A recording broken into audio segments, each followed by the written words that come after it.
être rapidement, je vais juste éteindre les lumières. Comme ça je pourrai rentrer vite chez moi.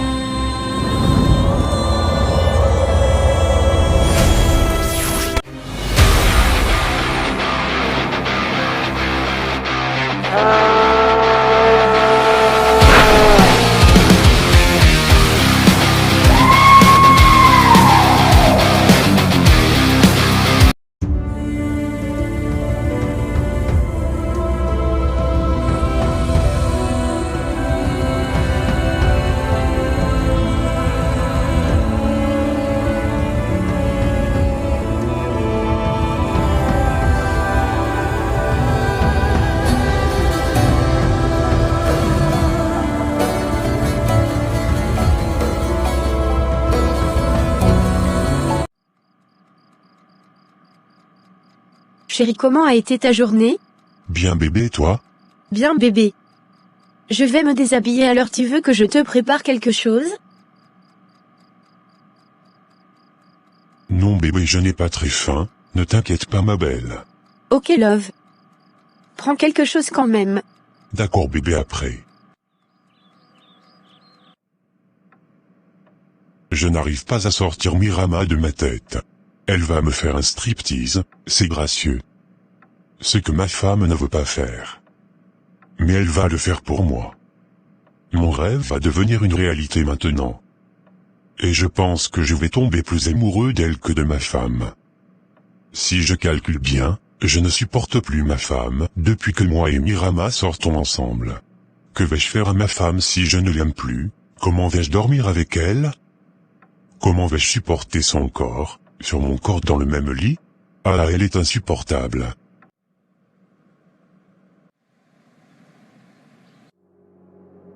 Nous devons trouver une stratégie pour piéger Wilfred. Notre stratégie doit être mise en œuvre cette semaine. Nous recherchons ce criminel depuis plus de 20 ans, nous sommes presque arrivés à notre fin. Nous ne devons pas nous tromper cette fois. Yes, I am agree. On y va maintenant. Good evening, I am good Mr. Wilfred. Boss, you have to be there because it's going to happen in this week. You have to be present. Ok, perfect. Mon amour, tu es prête pour aller travailler? Oui bébé. Tu sais que j'ai un nouveau cas? Oh vraiment? Eh bien je suis content pour toi. Qui sera du côté opposé en tant qu'avocat? Ils ont choisi Mirama pour les représenter. Pourquoi Mirama? Elle est en vacances je crois. Ce sont les clients de Mirama bébé. Ok bébé, je comprends. Je sais que tu es la meilleure mon cœur. Ma petite gagnante. Merci bébé. On y va bé.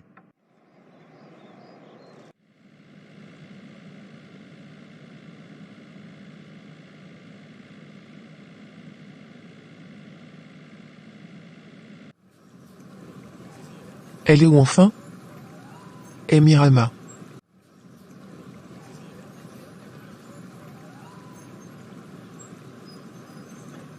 Alors pourquoi m'as-tu appelé si tôt ce matin pour faire du shopping avec toi?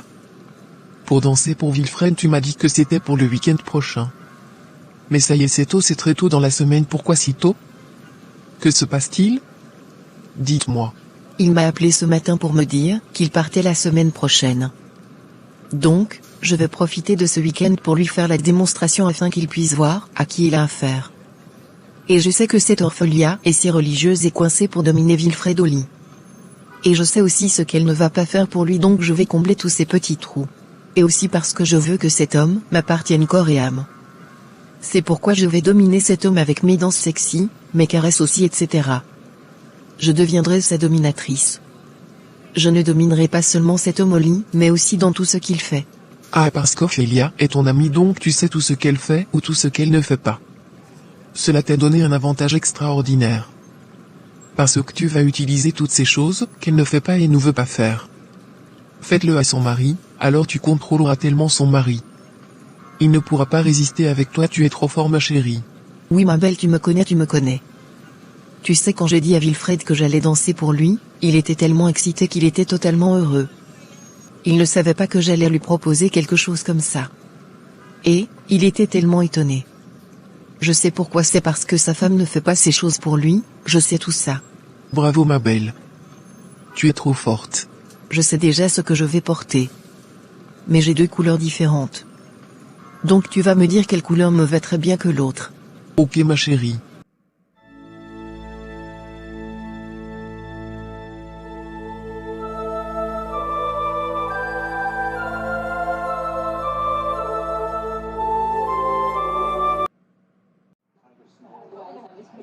Wilfred, alors tu veux boire quelque chose?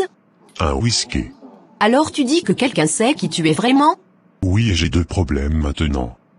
Raconte-moi. Tu connais l'amie de ma femme, Marima, sa meilleure amie, en fait, tu sais que nous travaillons également dans le même cabinet d'avocats. Et maintenant je tombe amoureux de Marima, tu comprends? Whizball. Marima était en vacances, donc j'avais l'impression que c'était, comment dire, que c'était un peu mieux loin de ma femme, etc. Mais maintenant que ses vacances sont terminées, elle viendra travailler lundi prochain. Et je ne sais pas comment je vais me comporter avec eux. Elles travailleront même sur un dossier ensemble en tant qu'adversaires. C'est le problème numéro 1. Avant de passer au problème numéro 2. Comment as-tu réussi à tomber amoureux de Marima? Tu la connais depuis longtemps et tu n'as jamais été amoureux d'elle et puis soudain tu tombes amoureux d'elle? Sbol, je ne sais pas.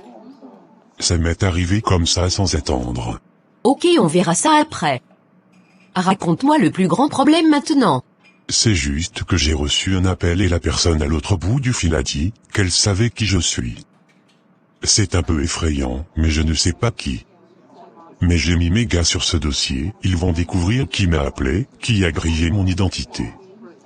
Bon, le problème qui se pose maintenant pour le Trésor national de l'Afrique. On a un acheteur potentiel, donc je dois voyager cette semaine. Tu dois te présenter comme une cliente dans mon cabinet pour dire que tu veux sauver ton entreprise à l'étranger, qu'il te faut un bon avocat, le meilleur, c'est-à-dire moi. Comme ça je peux voyager pour aller trouver les autres là-bas pour le vendre. D'accord, je viendrai demain. Donc, si quelqu'un sait qui tu es, tu penses qu'on est toujours en sécurité par ici? Je pense qu'on devrait vraiment rester sur nous, garder, augmenter notre sécurité, etc. Parce que je ne veux pas que mon identité soit grillée aussi si l'un de tes identités est déjà grillé. Donc on doit être très très prudent. Le pire dans tout ça, c'est que si ton identité est vraiment grillée, comment vont se dérouler maintenant nos projets, qui sont déjà en cours pour cette ville? Je pense que nous pouvons résoudre ce problème. Et puis, je ne veux pas utiliser mon pouvoir dans cette ville. Toi aussi tu sais que tu ne peux pas utiliser ton pouvoir. Sinon tu vas blesser beaucoup de gens par ici. Tu comprends? Je sais. Je contrôle la situation. J'y vais maintenant, j'ai rendez-vous avec quelqu'un.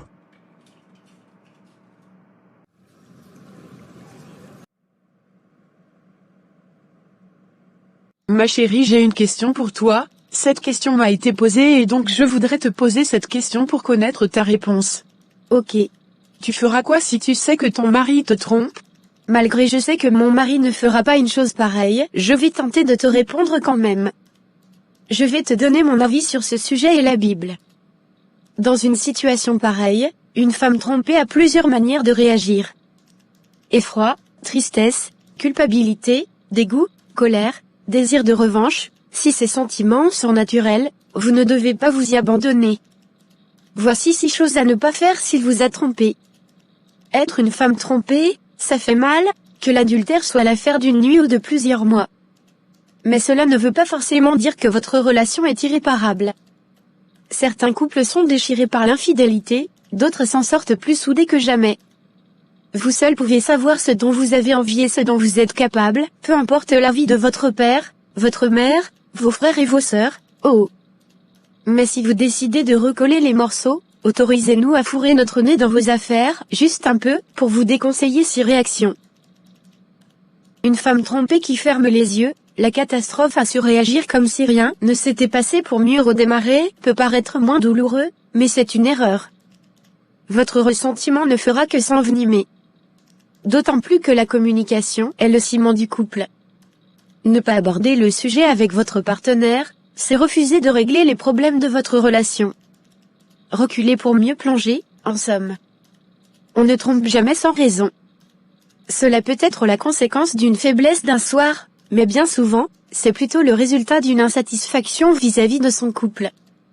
Mieux vaut dans tous les cas en discuter pour traiter le problème à la source et reconstruire sa relation dans une version plus forte, plus épanouissante, plus cool. Avoir été trompé et penser que c'est de notre faute, si quelqu'un vous a trompé, ça ne peut pas être de votre faute. Vous n'êtes pas responsable, vous ne l'avez pas mérité ni quoi que ce soit d'autre. Cela ne signifie pas qu'il ne faut pas essayer de comprendre les manques de votre partenaire et tenter de les combler. Dans la mesure où vous avez envie de lui donner une seconde chance, c'est même une bonne idée de se dire voilà ce qui s'est passé, voilà pourquoi ça s'est passé, et voilà ce que je vais faire pour que ça n'arrive plus. Astuce bonus, écoutez Sorry de Beyoncé. Femme trompée, la vengeance. Mauvaise idée. Se venger d'un homme infidèle peut vous paraître la solution la plus logique. Humilier votre copain trompeur goujat sur les réseaux sociaux, le tromper à votre tour, couvrir sa voiture les options sont nombreuses, mais elles ne vous satisferont que momentanément. Surtout si vous décidez de continuer l'aventure avec ce garçon. La vengeance, c'est une affaire d'ennemis, pas d'amants. Tentez plutôt de faire en sorte que vous soyez tous les deux dans la même équipe. Et si vous choisissez de rompre, ne vous encombrez pas l'esprit avec ce désir malsain de revanche. Vivez votre vie pour vous, loin de lui. Remettre la tromperie sur la table à chaque dispute, le fait qu'il vous ait trompé ne vous donne pas le droit de le lui reprocher indéfiniment et de remettre l'histoire sur la table à la moindre occasion. Si vous décidez de rester avec lui, vous devez assumer cette décision et aller de l'avant. Oubliez, non, mais pardonnez l'infidélité, oui, à partir du moment où on prend le parti d'être une femme trompée qui reste. Pardonnez l'infidélité, ne pas précipiter les choses et la trahison vous a blessé profondément et cela peut durer longtemps. Soyez patiente et n'essayez pas d'accélérer le processus en faisant comme s'il ne s'était rien passé par exemple. Rappelez à votre partenaire qu'il doit être patient avec vous aussi. Il doit comprendre que vous êtes dévasté et qu'il vous est difficile d'oublier l'épisode. Discutez, posez-lui vos questions autant de fois qu'il faudra et réapprenez à être ensemble. Femme trompée et psychologie, ne pas se priver de consulter quelqu'un. L'infidélité est un motif courant de consultation chez le psychologue pour une thérapie de couple. Parler de ses peurs, de sa colère, de son mal-être ou de sa tristesse à un inconnu peut vous effrayer, surtout si vous y allez avec le partenaire en question. Mais ne négligez pas le rôle que peut jouer un psychologue dans la bonne reconstruction de votre couple.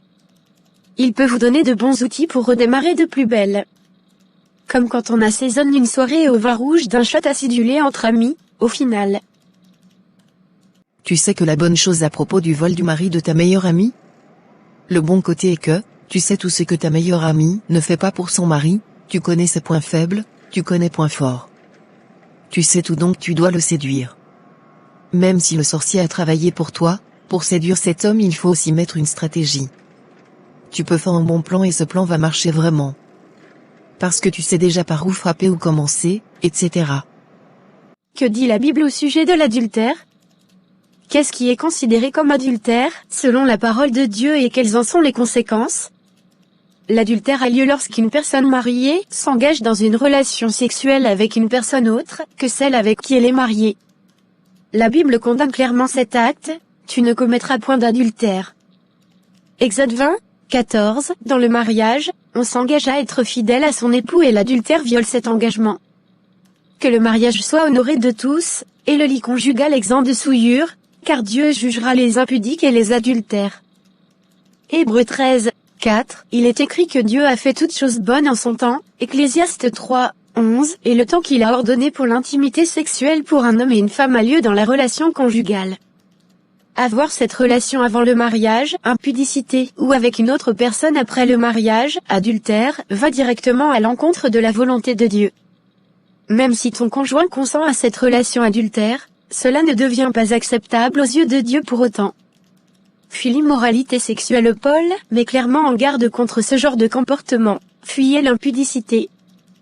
Quelque autre péché qu'un homme commette, ce péché est hors du corps, mais celui qui se livre à l'impudicité pêche contre son propre corps. 1 Corinthiens 6, 18, recevoir un corps de la part de Dieu est un grand privilège et nous pouvons utiliser ce corps pour l'honorer. Ne savez-vous pas que votre corps est le temple du Saint-Esprit qui est en vous, que vous avez reçu de Dieu, et que vous ne vous appartenez point à vous-même? Car vous avez été rachetés à un grand prix. Glorifiez donc Dieu dans votre corps et dans votre esprit, qui appartiennent à Dieu. 1 Corinthiens 6, 19-20 Recevoir un corps de la part de Dieu est un grand privilège et nous pouvons utiliser ce corps pour l'honorer.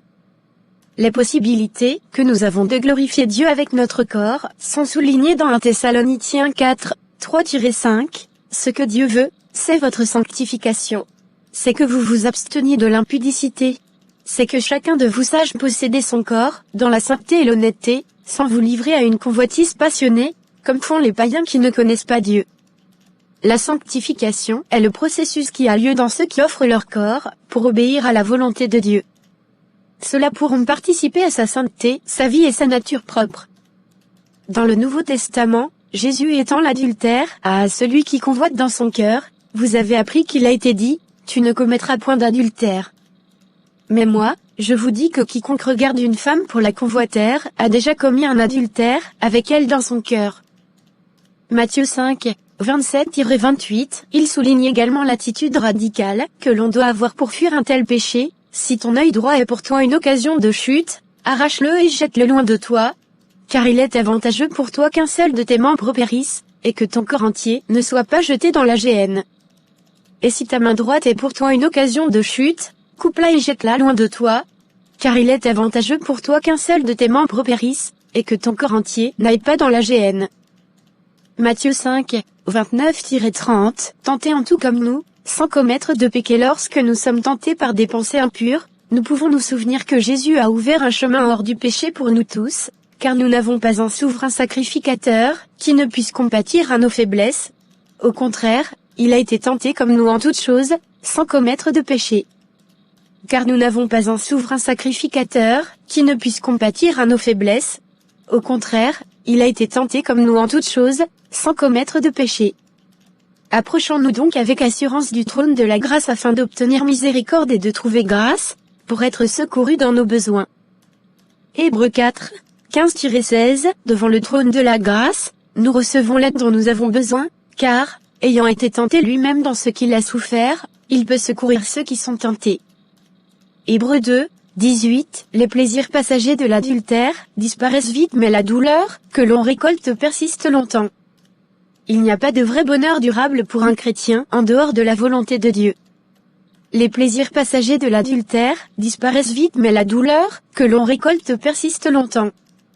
Bénis soient tous ceux qui choisissent, comme Jésus, de souffrir en ne cédant pas à la tentation, pour faire la volonté de Dieu.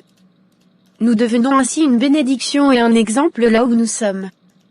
Et nous expérimentons ici sur terre puis dans toute l'éternité les joies toujours plus grandes qui résultent d'une vie fidèle.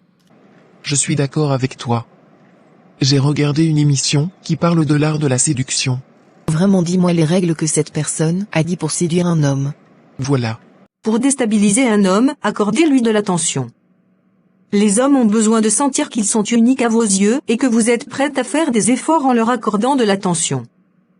Pourquoi est-ce que j'utilise le terme effort selon vous? Tout simplement parce que dans notre société, il est naturel de laisser le soin à l'homme de séduire alors que lui aussi a des besoins bien spécifiques. N'hésitez donc pas à prendre les devants à certains moments pour l'appeler, lui envoyer des messages, lui poser des questions sur lui, prendre des nouvelles de ses projets professionnels ou personnels, le conseiller, parler de votre intimité. Vous pouvez pour cela utiliser ce genre de phrase, « Je me sens bien avec toi pour parler de ce sujet, alors comment se déroule ce projet professionnel ? Quelque chose me dit que tu cartonnes.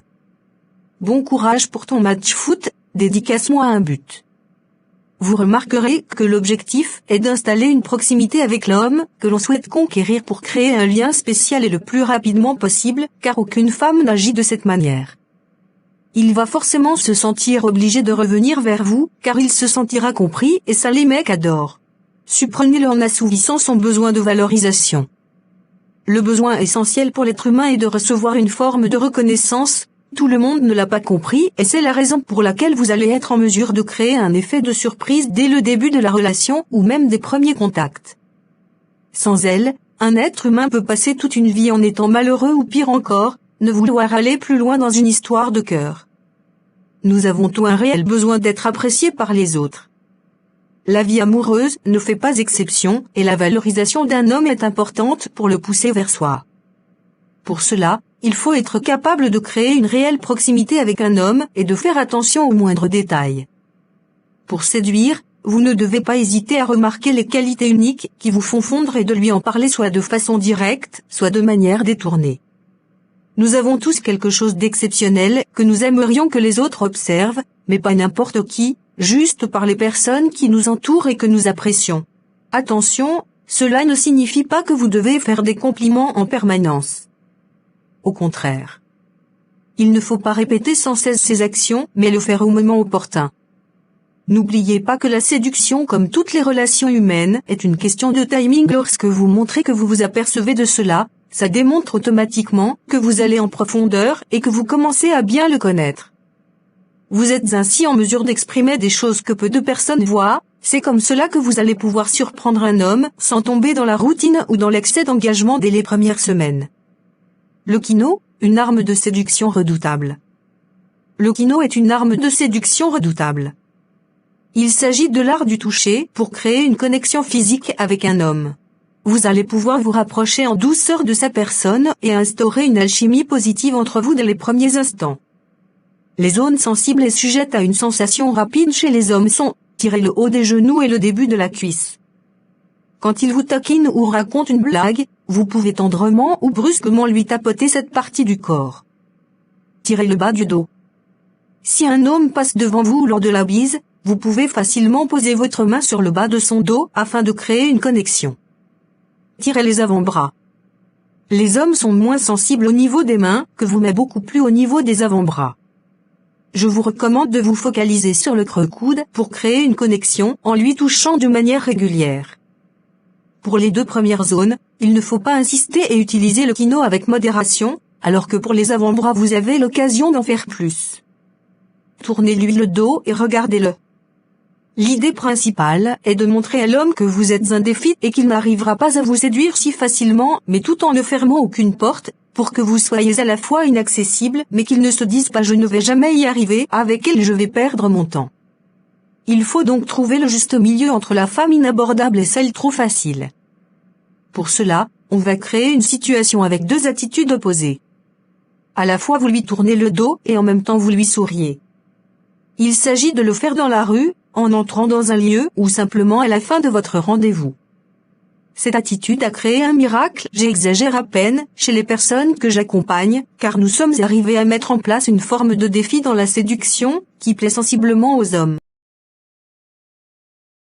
Vous avez kidnappé le petit garçon de Wilfred? Oui, on va faire l'échange avec lui, pendant l'échange on va les éliminer.